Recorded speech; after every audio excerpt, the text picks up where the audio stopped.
Magandang araw, good day mga kababayan. Welcome po sa ating episode ngayong araw. I'm Lyndon Catolong.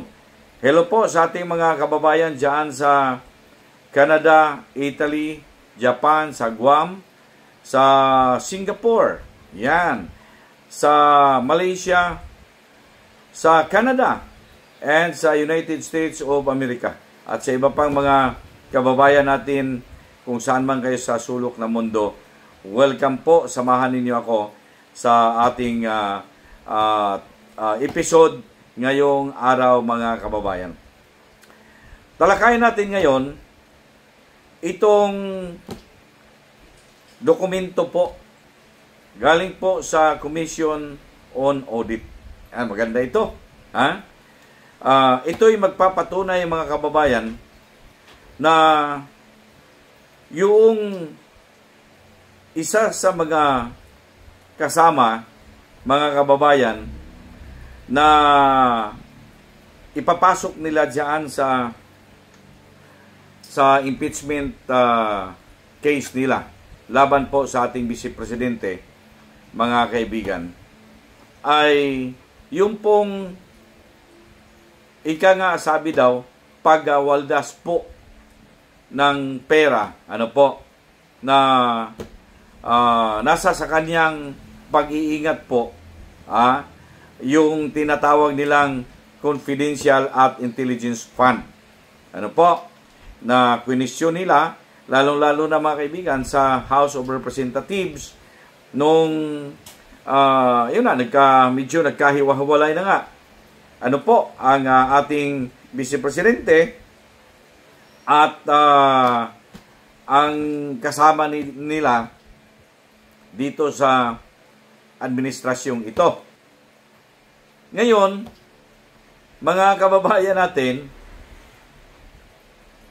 itong dokumento na ito magpapatunay, mga kababayan, na ang Vice Presidente, mga kaibigan, hindi po sumuway doon sa guidelines po kung paano gastahin yung pera na nasa kanilang pag-iingat, mga kababayan, and for disposal, paano po ito gamitin. Kaya nga po nung mag-hearing sila, sinabi po ng ating Vice Presidente na wala siyang nilabag na batas patungkol doon sa perang dinisburse niya, yung kanyang confidential at saka intelligence fund. Ay naaayon naman lahat yun sa naaayon naman lahat yun sa guidelines. Okay? Ngayon, hindi naman maniwala talaga mga kababayan ang ating mga kongresista. Hanap ng hanap talaga sila ng butas, mga kababayan, kasi siguro merong ibang nasa sa isip na nila. O baka nga merong nagkumpas sa kanila mga kababayan. Hindi natin maiwasan mag-isip na pwedeng may nagkumpas sa kanya sa kanila para masira lamang po ang ating Vice Presidente. Pero hindi ko napatagalin mga kababayan. Itong sinabing dokumento na nagpawalang kasalanan, ika nga, if I may term it, nagpawalang kasalanan, kasi sa dokumentong ito mga kababayan, nakita ninyo dyan sa screen, ito'y pagpapatunay mga kababayan na lahat ng mga nagasta ng ating Vice Presidente, mga kababayan, na pera nung meron pa siyang confidential at intelligence fund nung nasa Department of Education pa siya, yung secretary pa siya, hanggang yung confidential fund niya o intelligence fund niya na nandito na siya mga kababayan sa kanyang Office of the Vice President, mga kaibigan. Kasi lumabas nga siya, Ngayon, mga kababayan, itong dokumento makikita ninyo diyan sa ating nakita ninyo sa screen, mga kaibigan. Sundan ninyo ako, babasahin ko ito. Sundan ninyo ako, babasahin ko mga kababayan. At Makikita naman ninyo yan. Malaki naman yan, no? Okay? Sundan ninyo ako mga kaibigan at babasahin ko ito. Bago lang talaga ito. Okay? May petsa po itong Hunyo, June. Okay? Ito. Sundan ninyo ako mga kababayan, ha? At may perma ito. May lagda, ng isa sa mga Director 4 mga kaibigan sa Commission on Audit. Yan nakalagay Sofia Zamora, Director 4 mga kaibigan. Okay? Actually may perma pero medyo blinard lang po para hindi ito hindi naman masyadong maybe to hide her identity mga kababayan. But itong dokumento na ito ay magpapatunay mga kaibigan na ang Vice Presidente wala pong ginawang kamalian nung ginasta nga niya po yung kanyang intelligence fund, including yung tinatawag nilang confidential fund mga kababayan. Basahin ko na po from the caption, Republic of the Philippines, Commission on Audit, Commonwealth Avenue, Quezon City. May logo dyan, siyempre sa Commission on Audit. Makita ninyo mga kababayan dyan. Dated June 19, 2025. Okay? Nakalagay po dito, ito ha. Sundan na lang ninyo ako. Ay, makita naman ninyo yan dyan. Honorable Zara Z. Duterte, Office of the Vice President. 11th floor, Robinson's Cybergate Plaza, EDSA, corner Pioneer Street, Mandaluyong City. Okay. Dear Vice President Duterte. Okay.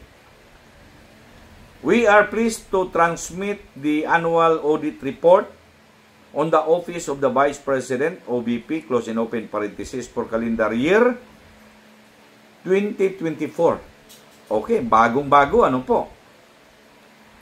In compliance with Section 43 of Government Accounting Code of the Philippines, PD number 1445. Sabi dito sa second paragraph mga kababayan, the attached report consists of the independent auditor's report, the audited financial statements, the observations and corresponding recommendations which were discussed with concerned management official and staff, and the status of implementation of prior years audit recommendations. Okay? Pangatlo, 1, 2. Third paragraph. The audit was conducted to, tapos may tutuldok niya, and then letter A, ascertain the level of assurance that may be placed on the management's assertion on the financial statements. Letter B, determine the propriety of transactions as well as extent of compliance with the applicable laws, rules, and regulations. Letter C, recommend agencies' recommendations opportunities. And letter D, determine the extent of implementation of prior years' audit recommendations. Sabi dito, moreover, the audit was conducted in accordance with the international standards of Supreme Audit Institution. Tinawag nila itong ISSAIs. Okay? We believe that our audit provides a reasonable basis for our unmodified opinion. Ito unmodified na. Meaning wala na silang dinagdag, wala na silang binago. Kung ano ang report na galing doon sa independent auditing firm, wala na silang binago kasi nga it's all in accordance mga kaibigan doon sa international standard of auditing mga kababayan. So unmodified ito. Wala na silang binago. Sabi dito mga kaibigan, pursuant to Section 99 of the General Provisions of the General Appropriations Act of 2024, RA number 11975, close and open parenthesis, may we request a status report on the action taken on our audit recommendations within 60 days from receipt of this report by accomplishing the attached agency action plan and status of implementation, attached agency action plan and status of implementation form as required under COA Memorandum Number 2014-002 dated March 18, 2014. We express our appreciation for the valuable support and cooperation extended to the audit team by the officials and staff of that agency. Okay?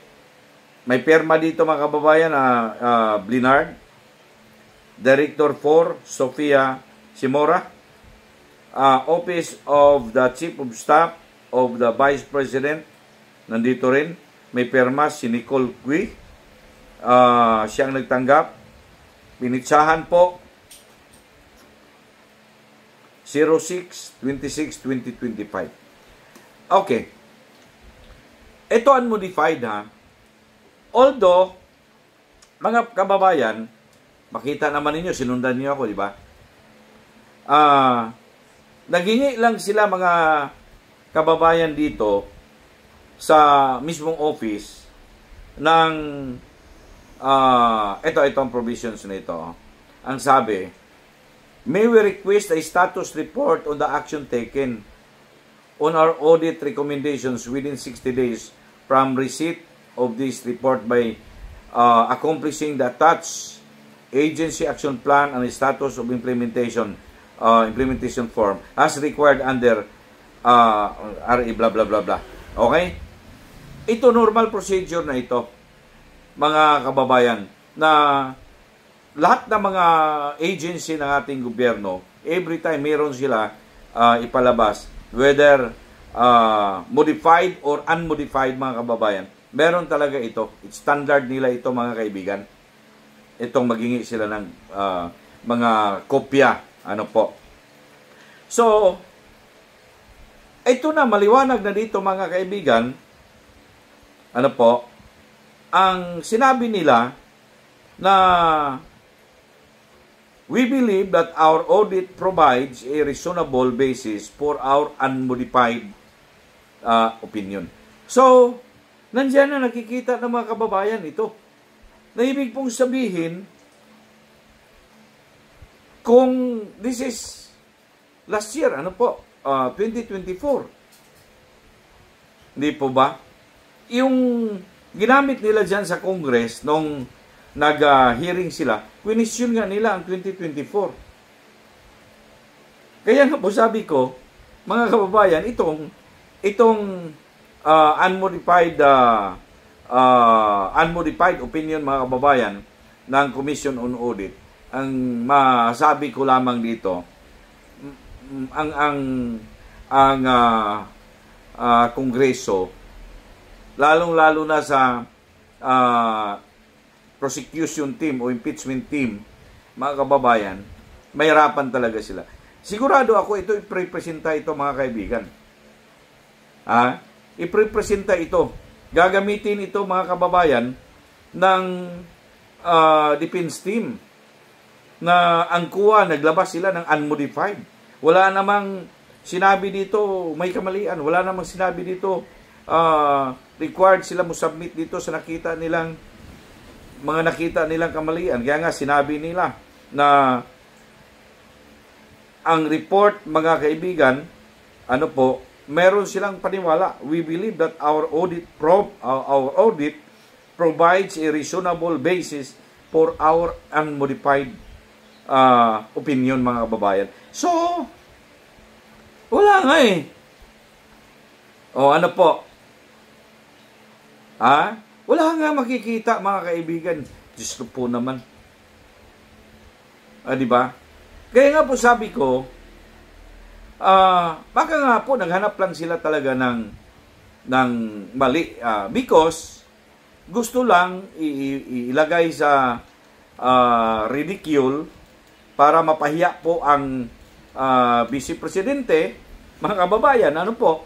Na isasalang nila, inimpeach na nga nila. The fact of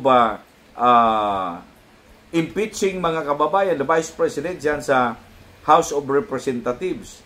Parang on the part doon sa mga kongresista, mga kababayan, siguro nasa sa first step na sila ng kanilang success, mga kaibigan. Ano po? Pero hindi po nagtatapos dito. Ano po? Hindi po nagtatapos. Kaya nga, ito mga kababayan, ito ang para sa atin, sa tayo, mga mamamayan. Kaya po, tayo na ang humusga, mga kaibigan. Huhusgahan natin ito. Natapos na ang eleksyon, ano po? May partial na tayong judgment na ginawa dito sa mga taong, mga politiko na halatang halata, mga kababayan. Para bang wala sa kanilang isip, mga kababayan, ang serbisyo para sa tao. Wala po sa serbisyo para sa tao. Kung hindi ang nasa sa isip nila, mamumulitika na po. Parang ganun.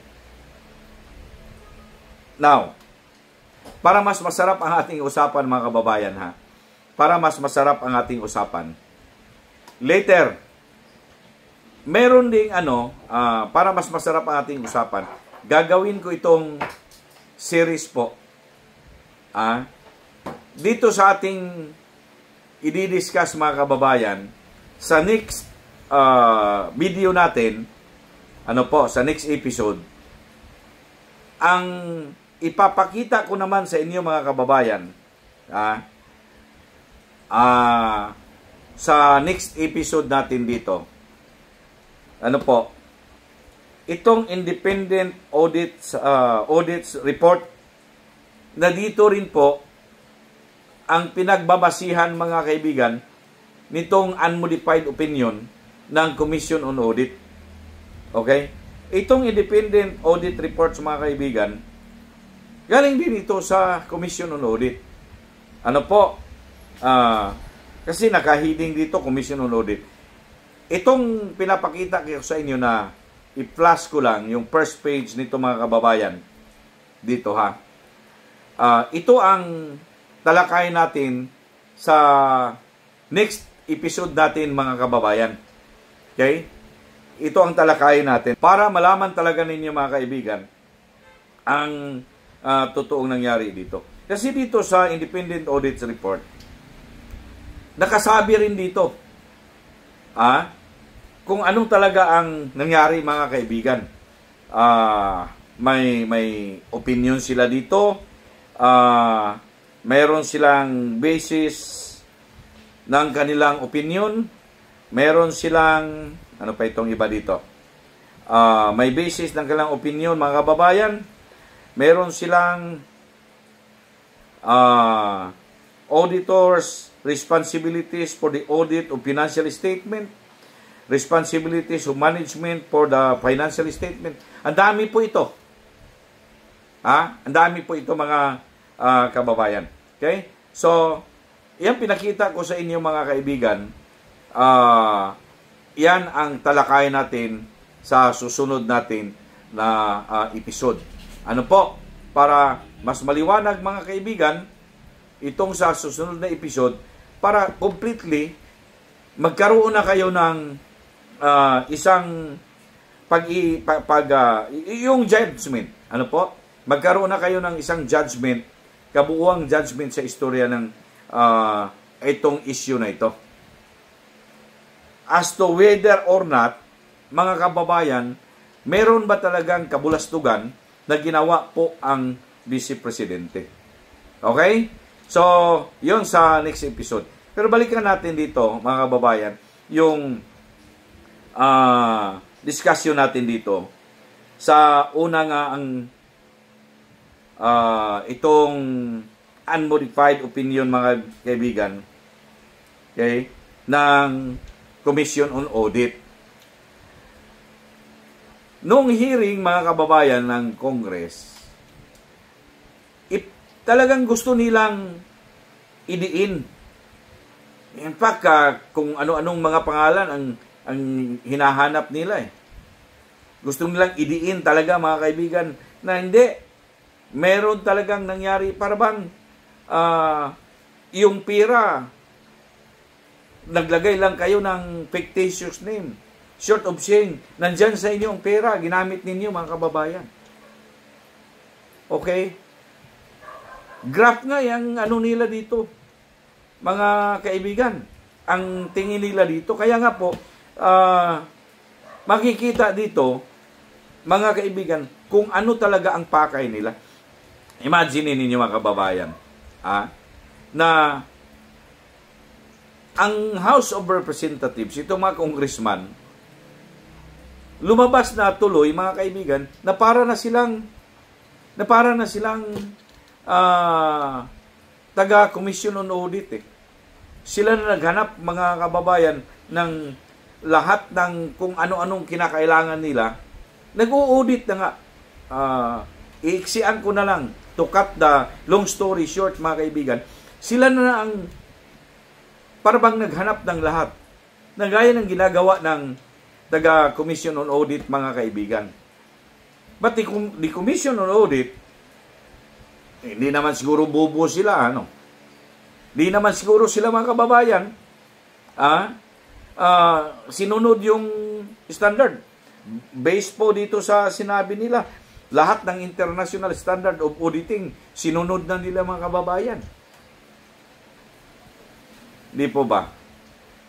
Kasi pagpalabas nila dito, kung sa kanilang paniwala, mga kababayan, mas tama sila, edi imbestigahan na rin nila ang kuha. Kung hindi sila maniwala. Ito, ahensya ng gobyerno, yun talaga ang kanilang trabaho, mga kaibigan. Sino ba sa kanila ngayon ang mas kapanipaniwalaan ng tao?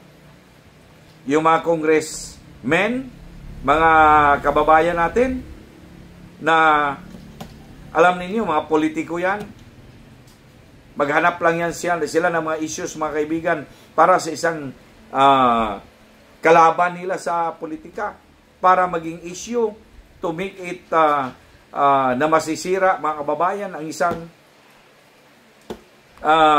isang pagkatao ng isang politiko, lalong-lalo na po pag hindi nila kalyado, pagkalaban nila,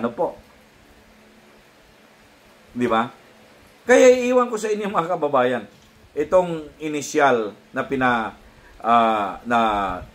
tinapik po natin, pinag-uusapan natin, mga kababayan.